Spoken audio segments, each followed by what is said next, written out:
Welcome to proud Hindu Dharma. Subscribe பண்ணாதவர்கள் subscribe செய்து bell ஐகானை கிளிக் செய்து கொள்ளுங்கள்.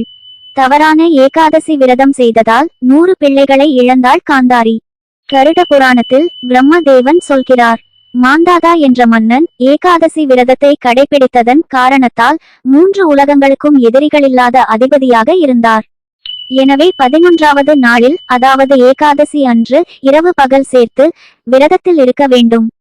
मान्धाता चक्रवर्त्यासीद् उपोष्य एकादशीं नृपः एकदश्यां न भुञ्जीत् पक्षयो उभयारपे. ராணி காந்தாரி சந்திரனின் 10ஆம் நாள், அதாவது தசமி கலந்த ஏகாதசி அன்று விரதம் இருந்தாள். அதன் விளைவாக தனது 100 மகன்களை இழந்தாள்.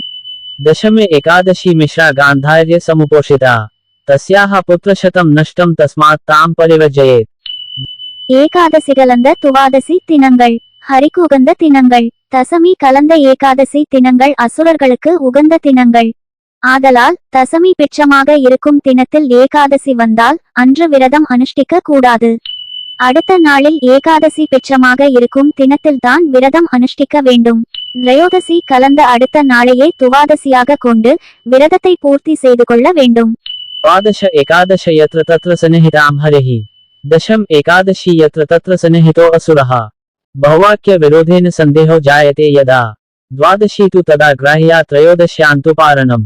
एकादशी कलापे स्यात् उपोष्या द्वादशी तथा. ஏகாதசியில் விரதம் இருப்பது விசேஷம். பிட்சமாக வரும் ஏகாதசி காலத்தில் ஏகாதசி துவாதசி ஒரே நாளில் வரும். அடுத்த நாளில் திரையோதசி துவாதசியோடு கலக்கும்.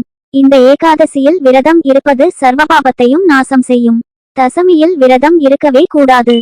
एकादशी द्वादशी च विशेषेण त्रयोदशी त्रिमिश्रा सा तिथिग्रह्या सर्वपापहरा शुभा.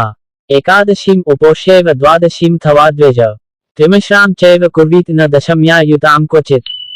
மன்னன் ருக்மாங்கதன் 2 ஏகாதசிகளின் இரவுகளில் விழித்திருந்து புராணங்களை கேட்டார். கதாதரனான விஷ்ணுவை பூஜித்தார். அதன் பலனாக அவர் வாழ்க்கையின் துன்பங்களிலிருந்து விடுபட்டு மரணத்திற்கு பிறகு மோட்சத்துக்கு சென்றார்.